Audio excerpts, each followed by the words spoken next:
So I've been dealing with acne for the past 10 years, and today I'm 32, and I remember the first time I got spot I was 22 or 21 even. So I had quite a journey with acne, and today I'm going to make a video about how I drastically reduced my skincare routine to 4 key steps, because I just want to go back to the basics because I've done so much in the past with my skin. So first of all, if you're just landing there, my name is Ange and I have my YouTube channel since March 2023. So it's been 1 year, and to be honest, I wasn't very consistent with posting my videos, and this year I want to post more videos, and all my videos will be about looks, lifestyle and abundance mindset. So you may wonder why this woman is talking about skincare if she's showing up with makeup. So I'm going to insert some clips of my face without any makeup, and if you haven't watched my previous videos, you may also see that I do show my face without makeup when I'm doing my makeup routine using Chanel Beauty products. So today, as I said, I drastically reduced my skincare routine. I used to do so many things with my skin, so many steps, so many ingredients and actives, that I think it was doing more harm than good. I also seek professional advice. In the past, I went to different dermatologists. Although their antibiotics and their topical cream worked quite well, as soon as I get off those medication, I would get my acne as if I never did anything to my skin. Today, I understand that my acne is hormonal, so basically it's linked to my hormonal imbalance. If you do have spots around your jawline, and if your spots are getting worse around your period, so it may be the case that you are also dealing with hormonal acne, especially if you are no longer a teenager. So funny enough, I never had any spot when I was a teen, but it all started when I was 20. And the big mistake that I've made was to touch my skin and to try removing my acne spot using my hand. And as you know, if you touch your skin and you remove your spot with your hands, it will leave you a scar or a dark mark. So in my case, I don't have any scars, but I do have dark marks, and this is the most difficult thing to remove. So the active spot, I managed to remove them quite easily. So basically what I do is, if I do have a surge of active spots, I just use benzoyl peroxide. This is something that you can get with a prescription with your GP, or you can go to a pharmacy and ask for benzoyl peroxide. I used the 5% one, and it really helped with calming all my active spots. When we had to wear masks during the pandemic, I had a surge of spots, and I do think that this topical cream really helped. But as soon as spots leave my face, even if I don't touch them, I do have dark marks. So at the moment, I haven't found any efficient or successful products when it comes to hyperpigmentation. And as I said, I've done too much with my skin that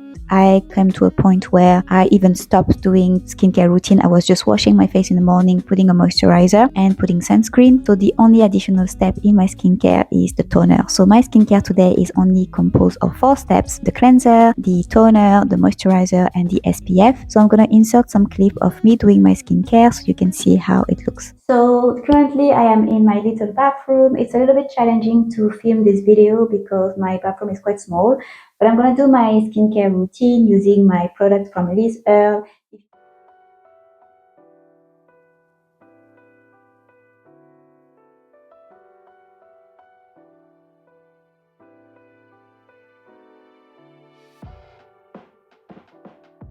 So I always wash my hands before I touch my face. I don't want to transfer bacteria on my face, especially because we touch our phones every day and any other element around us. So making sure that my hands are clean before I can actually touch my face. First step of my skincare routine is to wash my face with the cleanse and polish. It actually comes with a hot cloth that I never use. This cleanser is made of naturally active ingredients such as cocoa butter and eucalyptus. So I just wet my hands and just apply a tiny bit and do circular motion in order to wash my face, especially on my cheek and my forehead. Then I rinse and use a tissue to dry my face. Next step is to use the Gentle Face exfoliator. This exfoliator is made of eucalyptus, cocoa butter and sweet almond oil. This is only a once a week or once every 2 weeks step, and I do that to remove dead skin cells as well as to brighten my hyperpigmentation and dark spots. Please remember that I'm recording this video at night time, and I believe that it's a Sunday, which is why I'm doing this step.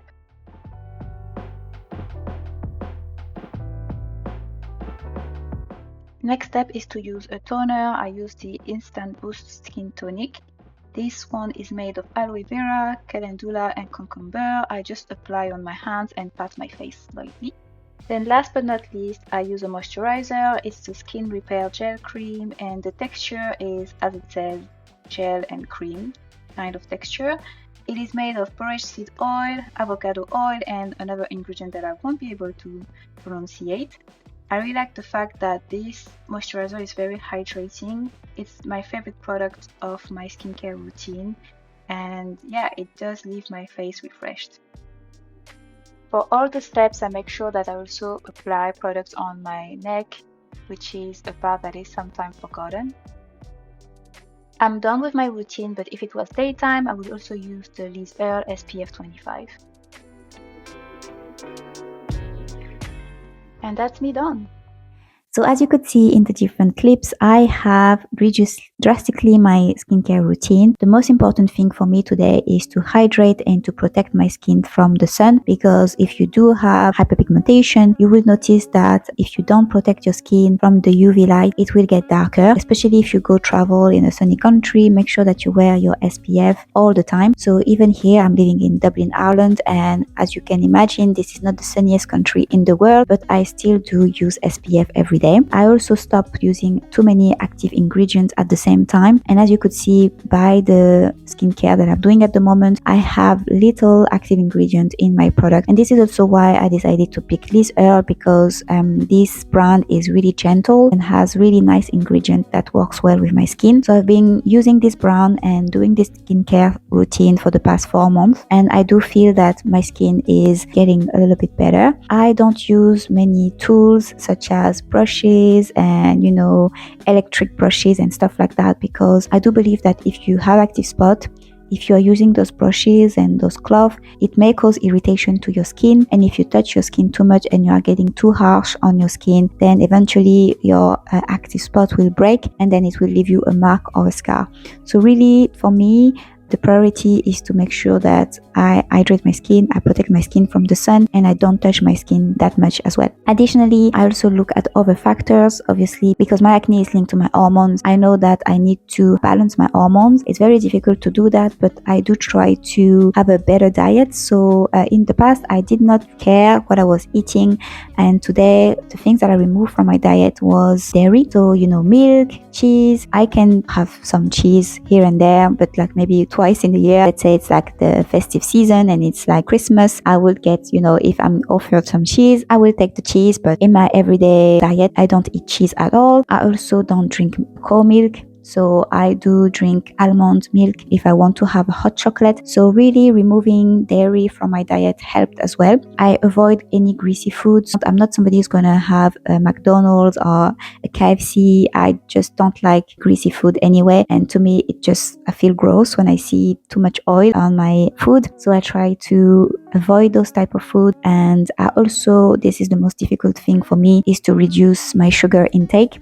So obviously all those snacks are really tempting, but I know that they are the main reason of my acne. Today I'm quite proud to say that I no longer have random spot on my face. It's really if I'm gonna have my period that I can notice spot coming on my face. And the fact that I tried to be vegetarian for a season, I removed meat from my diet, but I did not see any difference. But however, the only difference I've seen when I did not eat meat was that I no longer had period pain. So that was a surprise for me, but actually when you think of it, inflammation cause pain, so removing any inflammatory food like meat also helps as well with my period pain, but it did not do anything more with my skin. So as well as eating well, I always make sure that I drink my water. So I always have a glass of water near me. And as well, the struggle for me is to get the right amount of sleep, because I think that the better you sleep and the better your face looks like in the morning. So I do see the difference. If I only get 5 hours of sleep, my face will look really bad. And if I do have a good amount of sleep, I can see that my blemishes and even my dark mark seems to improve. So this is something that I'm trying to do. And really, if you look at different articles of experts, you will notice, and even if you ask your dermatologist, what do you need to do with your skin? I don't think that they will tell you to do all those different steps. that are pushed by the media. So sometimes less is more. And if you really struggle with your acne and you are very uncomfortable, then go seek medical advice. Take the medication because it will improve your skin. But make sure that after you take care of other elements such as your diet, the amount of sleep that you get, and making sure that you don't do too many harm to your skin as well. So that's the end of the video, guys. I hope you enjoyed. Let me know what you think. Do you also have acne? Are you struggling with acne spot, or are you struggling with post-inflammation and hyperpigmentation? Especially us Black women, we know that dealing with hyperpigmentation can be quite exhausting, but at the end of the day, everybody gets acne at some stage in their life. Some people have acne really young. Some people have acne like me when they hit 20, 22, 25. And some people start getting acne when they get pregnant. So I think that there is not one size fits all, but try to do your best with the best you can. But to me, it's more about doing less and making sure that I protect my skin and I'm not too harsh on my skin. If you have a go-to brand, let me know what it is. I'm curious to see. And in the meantime, as always, stay blessed and see you later. Bye bye.